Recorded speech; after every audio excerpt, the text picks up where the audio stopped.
करनी सेना वाले क्या बेलगाम हो गए हैं? क्या ये कानून से ऊपर हो गए हैं? खुलेआम कैमरे पर दी गोली मारने की धमकी, लेकिन नहीं लिया गया कोई एक्शन। क्या सरकार का समर्थन भी इनको हासिल है? पूर्व सीएम अखिलेश यादव को करनी सेना के कुछ सदस्य ने यूपी तक के कैमरे पर दी धमकी और कहा मैं गोली मार दूंगा, लेकिन फिर भी सत्ताधारी पार्टी ने चू तक नहीं की। क्या इसके पीछे कोई साजिश है या फिर कोई ताकत है?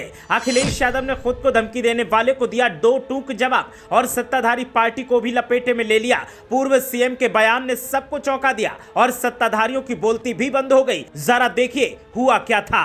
गोली मार दूंगा जाके अखिलेश यादव को बोले आके। गोली मारने का भारतीय जनता पार्टी का पुराना षड्यंत्र रहा है।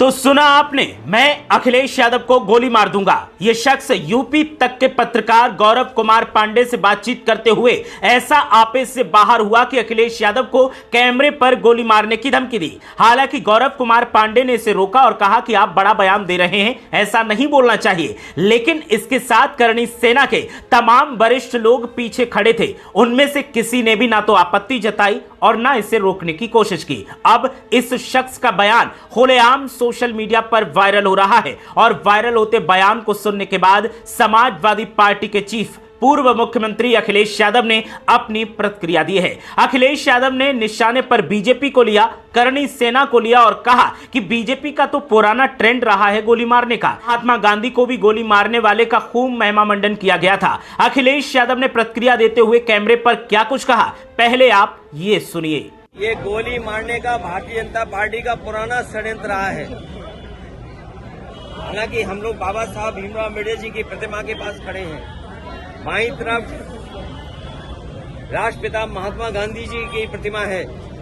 आपको पता होगा और जानते होंगे कि राष्ट्रपिता महात्मा गांधी को भी गोली मारी गई थी। ये वो लोग हैं जो हिंसा पसंद करते हैं, हिंसा को बढ़ावा देते हैं, ये तमाम वो लोग हैं। लेकिन हम सब वो लोग हैं जो बाबा साहब भीमराव अम्बेडकर के रास्ते पे चल करके और जो संविधान हमें रास्ता दिखाता है उस पर चल करके हमें समाज को और देश को नई दिशा देना चाहते हैं। और आज के दिन ये संकल्प लेते हैं कि जो सपना बाबा साहब भीमराव अम्बेडकर जी का था शोषित वंचित पीड़ित लोगों के लिए, पीड़ित परिवार के लिए, हम गाँव-गाँव पहुंचा करके आम लोगों को जोड़ करके उनके सपने को पूरा करने का काम करेंगे। तो सुना आपने, अखिलेश यादव ने साफ तौर पर कहा कि हम संविधान के साथ चलने वाले लोग हैं। संविधान ने जो रास्ता दिखाया है उस संवैधानिक रास्ते का हम पालन करते हैं। हम ऐसे खुलेआम किसी को धमकी नहीं देते। अखिलेश यादव ने दो टूक लहजे में सत्ताधारियों को इसके पीछे बताया और आरोपी को खूब खरी खोटी सुनाई। लेकिन अब समाजवादी पार्टी के तमाम नेता प्रतिक्रियाएं दे रहे हैं और सबका यही कहना है कि अगर यह धमकी उत्तर प्रदेश के मुख्यमंत्री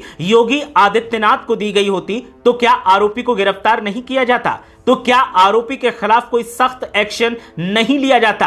उत्तर प्रदेश के पूर्व मुख्यमंत्री को धमकी दी गई है तो सत्ताधारी पार्टी भी चुप है और पुलिस भी आदेश का इंतजार कर रही है। आरोपी खुलेआम घूम रहा है। आपको बता दें कि करनी सेना ने आगरा में जमकर बवाल मचाया था, तलवारें लहराई थी और रामजीलाल सुमन को धमकियां दी थी और अब इस मामले में अखिलेश यादव को भी धमकी दी गई है। ऐसे में सवाल इस बात का है कि आखिर संविधान को दरकिनार करते हुए कुछ संगठन कैसे अपने आप को बढ़ा चढ़ाकर पेश कर रहे हैं? क्या करनी सेना संविधान से ऊपर है? क्या करनी सेना कानून से ऊपर है? इस सवाल का जवाब हर कोई पूछ रहा है और जवाब दे सकती है करनी सेना, सत्ताधारी पार्टी। लेकिन दोनों ही तरफ से एक बड़ी चुप्पी साधी गई है। अखिलेश यादव को जब से धमकी मिली है उसके बाद से उनके समर्थक उनकी सुरक्षा व्यवस्था को पुख्ता करने की मांग कर रहे हैं। तो वहीं इस मौके पर अखिलेश यादव ने और भी तमाम मुद्दों पर अपनी राय दी। अंबेडकर जयंती के मौके पर अखिलेश यादव ने और क्या कुछ कहा है, जरा आप सुनिए। मैंने कई मौकों पर कहा और फिर मैं कहता हूं,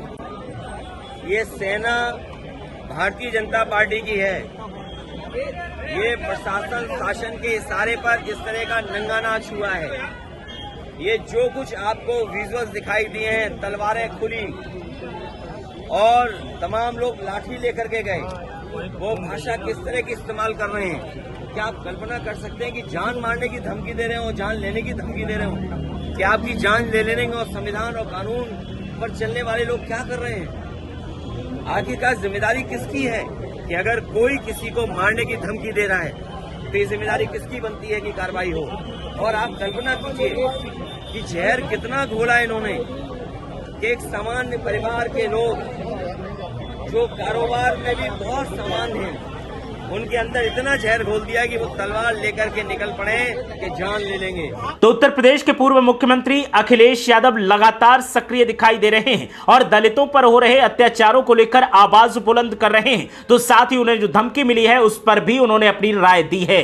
इस मौके पर अखिलेश यादव ने कहा कि उत्तर प्रदेश में जिस तरीके का माहौल है वो चिंताजनक है। संविधान पर चलने वाले लोग आखिर कर क्या रहे हैं? एक तरफ दावा किया जाता है कि संवैधानिक अधिकार से हम फैसले ले रहे हैं, दूसरी तरफ कुछ लोग जान लेने की धमकी दे रहे हैं। आखिर चल क्या रहा है? अखिलेश यादव ने और भी तमाम मुद्दों पर अपनी प्रतिक्रिया दी और साफ तौर पर कहा कि संविधान हमारा सबसे बड़ा सहारा है, संविधान के सहारे हम आगे बढ़ेंगे और संविधान के मुताबिक ही हम हर काम करेंगे। कोई जान लेने की धमकी दे या चाहे कोई कुछ भी बोलता रहे, लेकिन हम संवैधानिक तरीके से प्रतिक्रिया देंगे और संवैधानिक तरीके से फैसले लेंगे। अखिलेश यादव की इस प्रतिक्रिया के वायरल होने के बाद समाजवादी पार्टी के लोग इसे शेयर कर रहे हैं और बोल रहे हैं कि धमकी देने वाला जरा हमारे नेता के बयान को भी सुन ले कि किस तरह से सहजता से वो अपनी बात रख रहे हैं। बात को रखने का एक तरीका होता है, ना कि सीधे गोली मारने की बात कह दी जाती है।